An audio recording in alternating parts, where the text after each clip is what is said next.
Hello friends, Radhe Radhe, हर हर महादेव।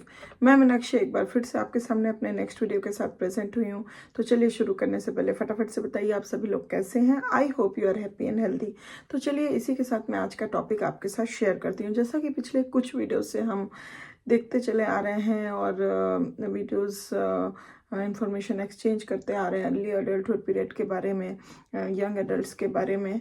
तो last कुछ videos में हमने देखा था कुछ उनके पर्सनल सोशल हैज़ार्ड्स के बारे में, जाना कि कुछ ऐसे फिजिकल हैज़ार्ड्स कैसे होते हैं जो डेवलप हो जाते हैं या उनको कठिनाइयों का सामना करना पड़ता है, जो उनके पर्सनल और सोशल एडजस्टमेंट्स को बहुत ज़्यादा हैम्पर करते हैं और डिफ़िकल्टी पैदा कर देते हैं एडजस्टमेंट्स होने में। तो आज भी हम उनके वन ऑफ द हैज़ार्ड्स की ही बात करेंगे जो कि बहुत ही महत्वपूर्ण स्थान रखती है उनके जीवन में, और उन कठिनाइयों को झेलते हुए उनके एडजस्टमेंट्स प्रॉब्लम्स भी बहुत कुछ होते हैं, इमोशनल डिस्टर्बेंसेस भी बहुत कुछ उनको सामना करना पड़ता है। तो आज जिस हैज़ार्ड्स की हम बात करेंगे दैट इज़ रिलीजियस हैज़ार्ड्स। तो किस तरह से रिलीजियस हैज़ार्ड्स इस अर्ली एडल्टहुड पीरियड में यंग एडल्ट सामना करते हैं, डेवलप होती है और किस प्रकार की होती है, ये सभी जानकारियाँ हम इस सेशन में लेने वाले हैं। तो I request all of you my beautiful friends to be remain in the session till the end to get the whole information. और आगे बढ़ने से पहले one thing more, if you haven't subscribe my channel till yet और you are the new viewer to my channel, please subscribe it to get the notification very easily and getting the all informative and a series of all the videos very easily to you. So with this let us begin with the session. अगर चलिए हम जब religious hazards की बात करते हैं early adulthood period में, तो हम दो तरह का, there are two hazards in the area of religion that cause emotional disturbances for many young adults. तो दो तरह के ऐसे मतलब रिलीजन को लेके हम रिलीजियस हैज़ार्ड्स देखते हैं जो कि बहुत ज़्यादा इमोशनल डिस्टर्बेंसेस पैदा कर देते हैं young adults, many of the young adults के अंदर। तो चलिए जब हम पहला जो हैज़ार्ड देखते हैं that is relates to adjusting to a new religious faith accepted in place of the family faith of childhood। तो जो होता है वो रिलीजियस फेथ से रिलेटेड हैज़ार्ड आ जाता है उनके सामने, जो इमोशनल डिस्टर्बेंसेस पैदा कर सकता है कि वो अपने जो चाइल्डहुड फेथ होता है, रिलीजियस फेथ होता है व्यक्ति के अंदर, उनको मतलब उसके साथ एडजस्टमेंट करना पड़ता है, उसको रिप्लेस करना पड़ता है विद न्यू रिलीजियस फेथ के कारण। अब न्यू रिलीजियस फेथ क्यों होता है, इसके भी कई कारण हैं। Some young adults accept a new faith because it seems to have more in common with their personal interest and beliefs than their family religion had। तो कुछ तो इसलिए न्यू रिलीजियस फेथ को फॉर्म करते हैं, मतलब अपने हम कह सकते हैं कि एक्सेप्ट करते हैं, बिकॉज वो जो न्यू रिलीजियस फेथ है वो उनके पर्सनल इंटरेस्ट और बिलीफ सिस्टम से ज़्यादा मैच करता है rather than their own family religious faith. तो जो न्यू रिलीजन फेथ है वो उसके खुद के बिलीफ सिस्टम, वैल्यूज़ और ये सब चीज़ों को बहुत ज़्यादा लिए हुए रहता है, इसलिए उनका जो इंटेलिजेंस होता है वो ज़्यादा न्यू रिलीजियस फेथ के तरफ चला जाता है, ना कि जो उनका शुरू से चाइल्डहुड से जो फैमिली रिलीजियस फेथ चला आ रहा है वो। तो एक कारण तो हम ये देख लिए। Others accept a new faith when they marry to please their spouses और देयर स्पाउसेस फैमिलीज। कुछ इसलिए एक्सेप्ट करते हैं रिलीजियस फेथ को, न्यू रिलीजियस फेथ को, बिकॉज वो अगर दूसरे रिलीजन में मैरी कर लेते हैं तो वो अपने स्पाउस को और स्पाउस की फैमिली को प्लीज करना चाहते हैं, हैप्पीनेस देना चाहते हैं, because of that they accept the new religious faith. Whatever the reason for accepting a new faith, there is likely to be a conflict between the childhood faith and a problem of adjusting to the ritual associated with the new faith. तो what ever the reason, कोई भी reason हो new religious faith को accept करने का, but ये क्या होता है, कोई ना कोई तरह के कॉन्फ्लिक्ट ज़रूर पैदा कर देता है, क्योंकि जो उनका चाइल्डहुड फेथ रहता है उससे ये जो न्यू रिलीजियस फेथ होता है काफ़ी डिफ़र हो सकता है, जिस वजह से उनको एडजस्टमेंट प्रॉब्लम्स हो सकती हैं। एंड जो भी नए न्यू फेथ में रिचुअल एसोसिएटेड होते हैं वो सबको करने में भी उनको बहुत ज़्यादा एडजस्टमेंट प्रॉब्लम हो सकती हैं, क्योंकि वो चाइल्डहुड से तो अपने जो भी फैमिली या रिलीजियस फेथ है उसको फॉलो, उस रिचुअल्स को फॉलो करते आ रहे हैं, तो एकदम से चेंज कर जाना और एडजस्ट कर जाना, it's becomes a very difficult situation for that individual और फॉर दैट यंग एडल्ट्स।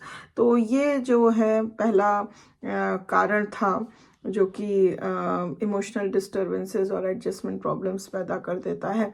अगर हम अगला सेकंड रिलीजियस हज़ार्ड्स देखते हैं, उसका कारण क्या है?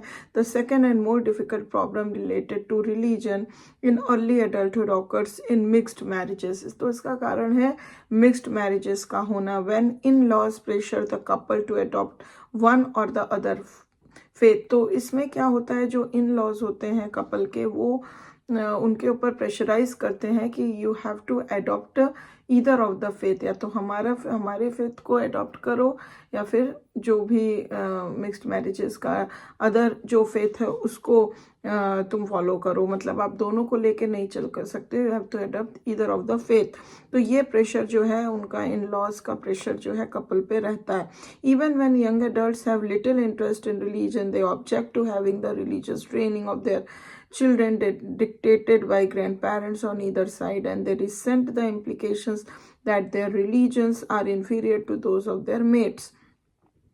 साथ ही साथ कुछ यंग एडल्ट्स जो होते हैं, जब उनका बहुत ज़्यादा लिटिल इंटरेस्ट होता है रिलीजन वगैरह को को लेके, तो वो कहीं ना कहीं ऑब्जेक्ट भी करते हैं जब उनके चिल्ड्रन को, उनके ग्रैंड पेरेंट्स यानी कि उस यंग एडल्ट्स के पेरेंट्स जो होते हैं, अपने ग्रैंड चिल्ड्रंस को जो भी है रिलीजियस फेथ, इधर साइड का जो भी रिलीजियस फेथ है उसको मतलब डिक्टेट करते हैं या लर्न कराने की कोशिश करते हैं। तो the young adults object that things also and they resent the implication that the religions are inferior, और वो इस चीज़ से बहुत रिसेंट करते हैं, इस इम्प्लीकेशन से कि मेरा जो है ये रिलीजन बहुत ज़्यादा मतलब ये इन्फीरियर है या वो इन्फीरियर है, इन सब चीज़ों से वो बहुत ही ज़्यादा रिसेंट होते हैं।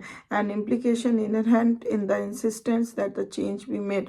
तो ये जो होता है, ये चीज़ जो उनके पेरेंट्स प्रेशराइज करते हैं कि ये फेथ इन्फीरियर है, ये रिलीजन इन्फीरियर है, ये सारी चीज़ें जो होती हैं उनको बोली जाती हैं कि जिससे कि वो कुछ चेंजेस कर लें, कुछ इम्प्लीकेशन ऐसा करें, डालने की कोशिश करते हैं कि वो जो भी न्यू फेथ जो फॉर्म किए हैं या ले रहे हैं, या फिर उनका फेथ नहीं है रिलीजन को लेके, तो वो फिर से वो उनके अंदर आ जाए और वो चेंज होने के लिए इंसिस्ट करते हैं।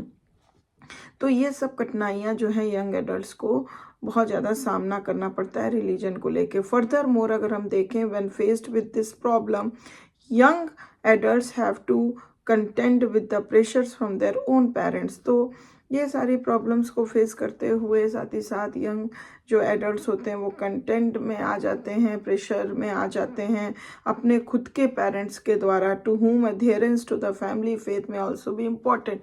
तो उधर क्या होता है, उधर मिक्स्ड मैरिजेस के चलते जब वो दूसरे फेथ को भी समझने की कोशिश करते हैं, एडजस्ट करने की कोशिश करते हैं, तो वो जो इन लॉज का प्रेशर होता है वो तो रहता है, और खुद के पेरेंट्स का भी प्रेशर यंग एडल्ट्स पे बनने लगता है कि मतलब तुम्हें अपना खुद का फेथ, रिलीजियस फेथ को ही फॉलो करना है, अधेयर करना है, टू जो उनका फैमिली फेथ चला आ रहा है उसको इम्पोर्टेंस देनी है rather than any other faith।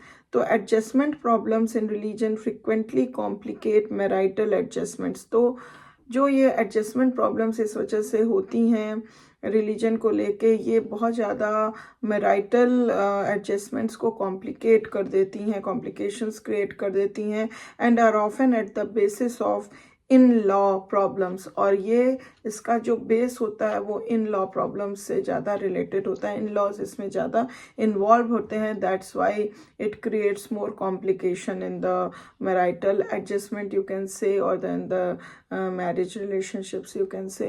one of the most difficult problems in the area of marital adjustment। और ये जो इन लॉ प्रॉब्लम होती है ये one of the most मतलब डिफ़िकल्ट प्रॉब्लम हो जाती है मैरिटल एडजस्टमेंट्स को लेके, जब इन लॉज इन्वॉल्व हो जाते हैं। They start forcing to not accept the other faith and be inherent and be adhere to their own family religious faith, तो ये जो है बहुत ज़्यादा complications और conflicts क्रिएट कर देती है यंग एडल्ट्स के अंदर, कपल्स के अंदर हम कह सकते हैं, और इस वजह से मैरिटल एडजस्टमेंट प्रॉब्लम्स होने लग जाती हैं, दिक्कतें, कॉन्फ्लिक्ट्स छिड़ जाते हैं रिलेशनशिप में, और मैरिजेस कॉन्फ्लिक्ट्स डेवलप हो जाते हैं। तो इस तरह के ये जो है इमोशनल डिस्टर्बेंसेस भी काफ़ी पैदा कर देते हैं। तो इस तरह के रिलीजियस हैज़ार्ड्स जो होते हैं, ये बेसिक उनका मतलब हम कह सकते हैं रीजंस होता है रिलीजियस हैज़ार्ड्स, डिफ़िकल्टीज़ सामने आने का यंग एडल्ट्स के सामने अर्ली एडल्टहुड पीरियड में। तो इस सेशन में आई थिंक कि आपको ये समझ में आया होगा कि रिलीजियस हैज़ार्ड्स किस प्रकार के होते हैं।